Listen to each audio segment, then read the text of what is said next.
Review of the movie కేజేక్యూ అంటే king Jackie queen. రివ్యూలోకి వెళ్లే ముందు ఒక చిన్న విషయం అండి. ఈ మూవీ తీసిన డైరెక్టర్ చనిపోయారు. ఆ డైరెక్టర్ ఎవరో కాదు, మన టాలీవుడ్ కింగ్ నాగార్జున గారితో కేడి మూవీ తీసిన డైరెక్టర్. ఇక డైరెక్టర్ చనిపోయాక రిలీజ్ అయిన సినిమా కాబట్టి సింపతితో ఏమైనా బాగుంటుందేమో అని సినిమా అయితే చూడడం జరిగింది. సో టోటల్ మూవీ చూసిన తర్వాత నాకు ఎలా అనిపించింది, అసలు మూవీ చూడొచ్చా లేదా అనేది మీకు ఈ చిన్న వీడియోతో ఒక క్లారిటీ అయితే వచ్చేస్తుంది. సో వీడియోని ఎక్కడ కూడా స్కిప్ చేయకుండా ఎండ్ వరకు అయితే చూడండి. స్టోరీ ఏంటంటే, పార్థ్ అనే ఒక అనాథ సమాజం తనని తొక్కేసిందని కసితో పెద్ద రౌడీ అయిపోయి సిటీని రూల్ చేస్తుంటాడు. అతనికి హెల్ప్ చేసిన జాకీ అనే మరో అనాథని తమ్ముడిలా పక్కన పెట్టుకుంటాడు. కట్ చేస్తే ఒక హీరోయిన్ వీళ్ళ లైఫ్ లోకి ఎంటర్ అవ్వడం, అన్నదమ్ముల ఉన్న వీరి మధ్య గొడవలు స్టార్ట్ అవ్వడం, అసలు వీళ్ళిద్దరూ గొడవ పడుతున్న దానికి కారణం ఏంటి, ఆ హీరోయిన్ స్టోరీ ఏంటి అనేది ఈ ముగ్గురి ముక్కలాట అన్నమాట.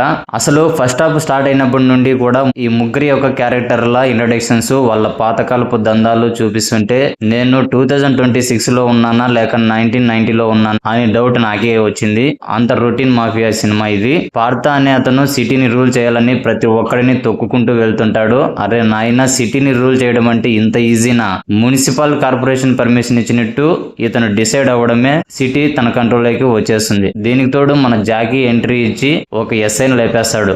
అంతే, వీళ్ళిద్దరూ అనాథ లీగ్ ఫామ్ చేసి సిటీని షేక్ చేస్తారన్నమాట. ఇదంతా చూస్తుంటే నా తల ప్రాణం తోకొచ్చింది. ఇంకా దారుణం ఏంటంటే, ఇంటర్వెల్ ముందు మన హీరోయిన్ భార్గవి ఎంట్రీ ఇస్తుంది. పార్థగాడు వెళ్ళి మా పార్టీలో వచ్చి డాన్స్ చేయంటాడు. ఆమె నో చెప్తుంది. అంతే, మనోడి అహం దెబ్బ తినేసి ఈగో సాటిస్ఫాక్షన్ గేమ్ స్టార్ట్ చేస్తాడు. అసలు మీరే చెప్పండి, ఒక పెద్ద డాన్ కి సిటీలో వేరే ఏ సమస్యలు లేనట్టు హీరోయిన్ డాన్స్ చేయనన్నందుకే అన్నదమ్ములు లాంటి వీళ్ళిద్దరి మధ్య గొడవలు పెట్టేసుకుంటారా? ఇది ఎక్కడ లాజిక్ అబ్బా? దీనికి తోడు జాకీ హీరోయిన్ ముద్దు పెట్టుకున్న ఫోటో అయితే ఒకటి ఉంటుంది. ఆ ఫోటో లీక్ అవుతుంది. అసలు ఆ ఫోటో ఎవరు తీశారు, ఎందుకు లీక్ చేశారు అనే దానికి డైరెక్టర్ గారు ఇచ్చిన లింకులు చూస్తే పిచ్చెక్కిపోయింది. పోనీ యాక్టర్స్ ఎవరైనా కాపాడారా అంటే, దీక్షిత్ శెట్టి నెగిటివ్ షేడ్స్ లో గట్టిగానే ట్రై చేశాడు. కానీ ఆ రొటీన్ క్యారెక్టరైజేషన్ వల్ల అతను కూడా ఏం చేసినా పెద్ద ఇంపాక్ట్ అయితే అనిపించలేదు. ఇక మన దసరా డైరెక్టర్ శ్రీకాంత్ ఓదెల తమ్ముడు శశి ఓదెల ఈ మూవీతో డబ్బు అయితే ఇచ్చాడు. ఫస్ట్ సినిమా కాబట్టి కుర్రాడు బాగానే కష్టపడ్డాడు. కానీ ఆ lag సీన్లలో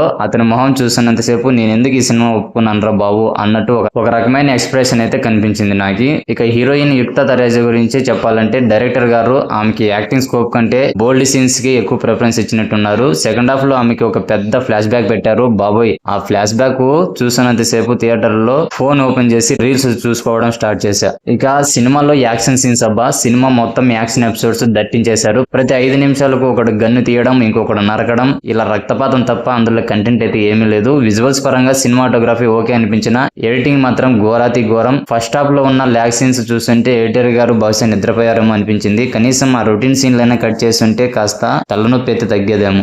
music and background score అయితే ఏదో వస్తున్నాయి పోతున్నాయి అన్నట్టున్నాయి తప్ప ఒక్కటంటే ఒక్క సీన్ ను కూడా ఎలివేట్ చేయలేకపోయాయి. ప్రొడక్షన్ వాల్యూస్ పరంగా గట్టిగానే ఖర్చు పెట్టారు. కానీ అది బూడిదలో పోసిన పన్నీరులు అయితే అయిపోయింది. సినిమా ఎండ్కి వచ్చేసరికి మనిషిని అహం ఎలా నాశనం చేస్తుంది అనే ఒక మంచి ముక్క చెప్పి ఎండ్ అయితే చేశారు. ఆ ముక్క ఏదో సినిమా స్టార్టింగ్ లోనే చెప్పేస్తుంటే తల ప్రాణం తోక్కు వచ్చిండేది కాదేమో.